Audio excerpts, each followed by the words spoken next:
What up, people? It's Mr. Motherfucking R here today, of course, to give you guys Kill la Kill episode 8 motherfucking review. And oh my god, yes.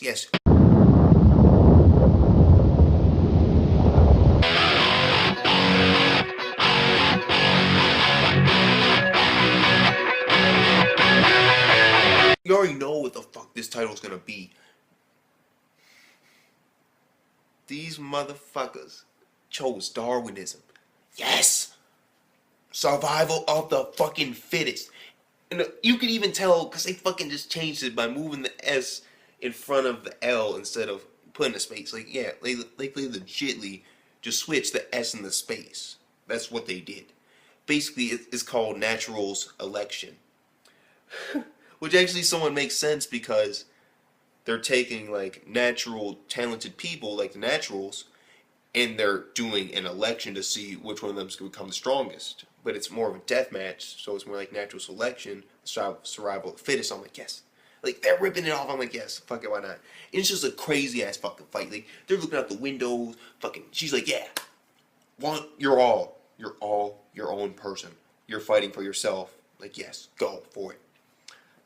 Four generals, they're just walking through this giant ass crowd of people, like niggas fucking fighting everywhere. Like, 1 star's just going fucking ham, and these niggas just walking through the crowd, just fucking do. Niggas just going flying. I'm like, damn, like it was like funny because they're just having a casual ass conversation and they're just playing the same ass fucking scene. These motherfuckers, this niggas just flying. I'm like, oh. Near the end, I was like, okay, just like right when it was starting to get like kind of sour, I'm like, okay, you guys are really reusing this fucking scene. Like, just at that moment when I was starting to think that, these motherfuckers started doing a close-up on this nigga's face, so I was like, okay, they're changing up, yes. And basically, we also find out this dude, the head of the disciplinary committee, it turns out we find out his backstory. And apparently, oh my god, this dude, he is worse than the professor over here with the glowing nipples. This dude is like, pain, it's making me hard. Oh my god, this dude. And he's 20 years old. But basically we find out that the whole situation of how he met this bitch, fucking student council president, she's a bitch. She's just hiding behind this fucking barrier made completely of life fibers that are moving at excess of 100 miles per hour, I believe. And they're moving so fast that any attack, physical or spiritual, anything that comes close to that shit is going to be disintegrated. It's going to be neutralized. You ain't going to fuck with her until these 7 days are up, because it's a 7-day period. Then apparently the remaining people will fight to the death. And as I see it, like, these people, they were thinking like, oh my god, like, why is she hiding behind that barrier? And she's like, no, you guys don't really realize what she's doing, do you? She's creating anarchy. She just took away the whole system of the government, so to speak. And now motherfuckers are fending for themselves in the fucking streets. Like, oh my god. My thumbnail, bro. You just see that fucking scene. Oh, fucking, yes. That was the first. Oh, yes. That's the one thing I remember from the trailer of this actual thing. Like, that's the one thing, only thing I remember is that motherfucker just hanging at the entranceway to the fucking academy, and you just see this entranceway, and it's just packed with motherfuckers. I'm like, you see niggas like literally just dangling. Like, oh my god, fucking ruthless. This happened for days, 7 days apparently. But what really shocked me was there's a lot more motherfuckers than I expected. Like at first when they zoom out, it looked like they reused the scene. I'm not gonna lie. It looked like there was the same number of people, technically speaking, when you go crowd size, as there was when it started, which was very weird. I'm not gonna lie, because I was like, that might have been a fuck up on their part. I'm not sure. But to me, it looked like it was like the same amount of motherfuckers. But yet, this is why I say there was probably a fuck up, is because when we actually look after, of course, she announces, like, it's go time. Apparently, 5 fucking pillars come up. The people on top of these pillars at the very end, or the first people up there, will get a chance to fight in the death match. And so, of course, all 4 of the generals, they get up there quick as shit. Of course, then it's fucking, fucking music, just slicing through motherfuckers.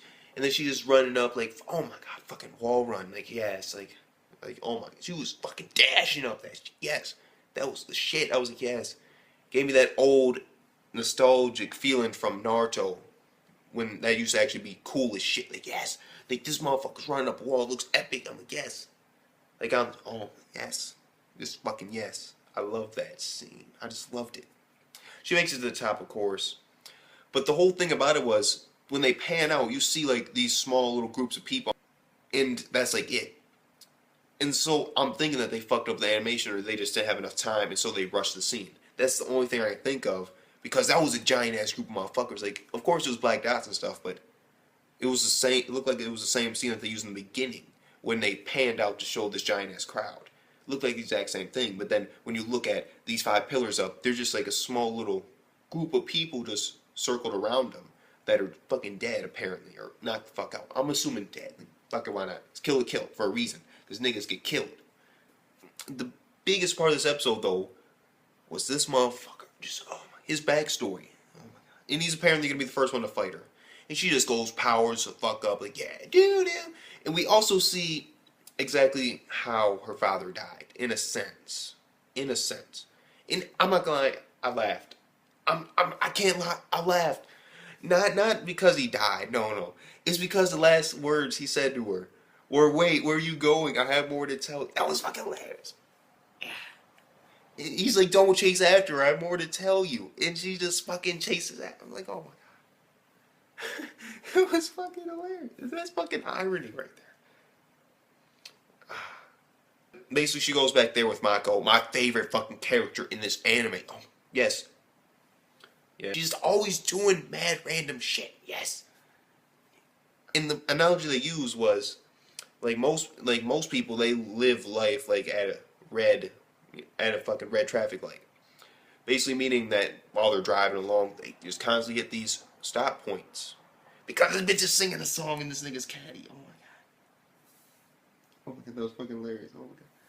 Oh my god, she was singing a song about going to hell on the road and shit. I was like, oh my god.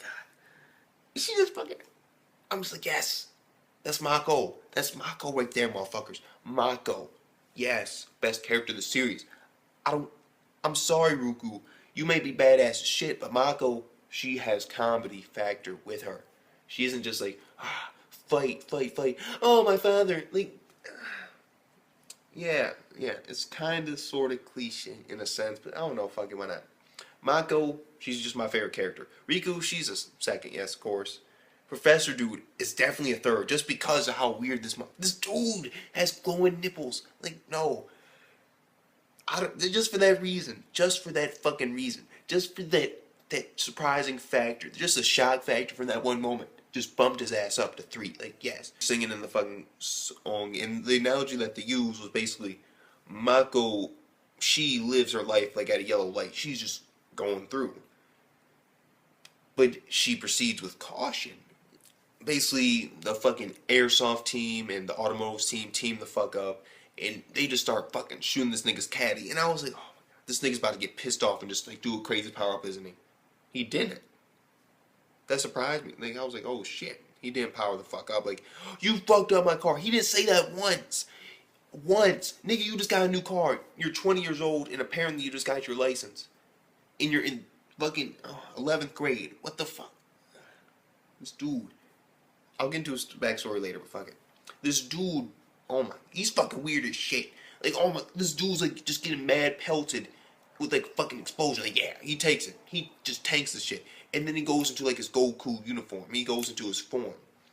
And then during this form, like, he's just getting mad shot, and these things are just flying off him, just hitting the ground like fucking Neo. Just like legit. Well, not really, but fuck it, I don't care. Anyway. Then this dude the entire time is just clenching his knees, and like you see like this black shit starting to form across his leg, like he's being bondaged and shit. I'm like, what the fuck? He's like, pain, yes. And then he's like, I'm gonna explode. I'm like, what the fuck is this dude? This dude is, oh my god. And then this black shit just started killing everybody. I'm like, oh my god.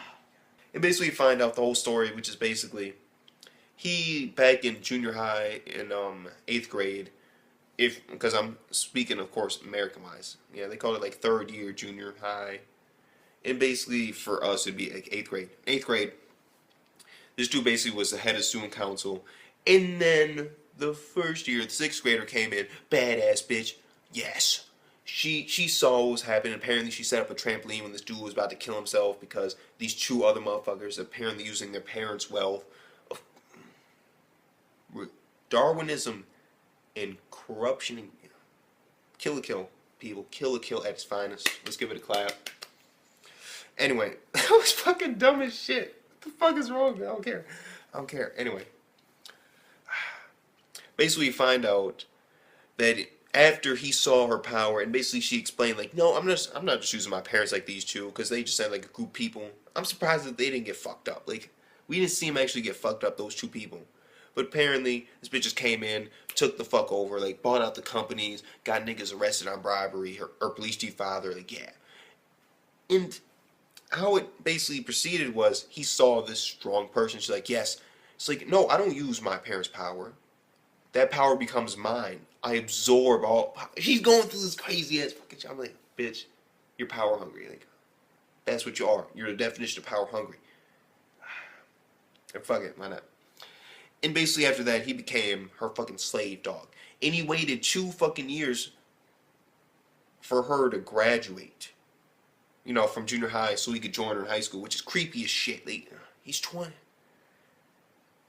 In the entire time, Mako, she lays it down the truth. This old perverted man, and even though it was perverted shit, like, this dude's like, I'm gonna explode, and like, shit just flies out everywhere and kills motherfuckers. Like, just stabs their ass. I'm like, damn. It was cool. Basically, figure out that he can do a second transformation. Where the fuck that come from? Nope. Apparently, you could transform again. Well, it was to be expected. I mean, let's be honest. There are a lot of series that have double transformations in them. Like, yeah, it's not really uncommon. Like, I mean, the first power-up's like, okay. But of course, you always need that lightning dragon mode. Just saying. And basically, he's like this fucking weird-ass monster. Like fucking made of goo. Like, this nigga looks legitly just like, fucking Venom. Like, oh my god, this dude. Like, just take off, like, the gay Spidey mask and shit, and that's fucking Venom. Like, the actual just organism of him, like, fucking screaming and shit. That's fucking Venom right there. This nigga turned into Venom. Yes. Why not? Why not? The fight's about to continue between, of course, Riku and this motherfucker, and I cannot wait. I want to see it. I want to see what's going to happen, because Riku, she already went, basically right now, her max power to fight this dude, and this dude hasn't even powered up yet. That's a bad sign. Why is that? Well, if Riku could fuck with him in his first form, like when he actually transforms regularly, then you could assume that she's strong enough to fuck with this second transformation on maybe equal ground, or maybe a little bit less, in her first transformation. But unfortunately, she's going in, like, all out. She's going straight in, first transformation, she's powering up, and this dude's just standing there. I am a rock. I'm rock hard, bitch. Like, yes. He didn't say that, but that's some shit this nigga would say. Like, oh my god, this dude. Fucking. So with that being said, I'm going to have to give this episode right here. 9.3 out of 10. I'm going to give it amazing. Yes, this was an amazing episode of Kill la Kill. I enjoyed it. They brought up Darwinism. They brought up corruption and greed and children abusing their parents' power. Like, what the fuck did you do with your life? You didn't do shit. So you don't care. That's another story for another day. No, we're not talking about that. Maybe the next Smith's R-rated rant time. Maybe. We'll see. But anyway, this episode was 9.3 out of motherfucking 10. It was amazing, and I cannot wait for next episode. Kill la Kill for motherfucking win. Yes, why the fuck I do again, I don't fucking know. Alright.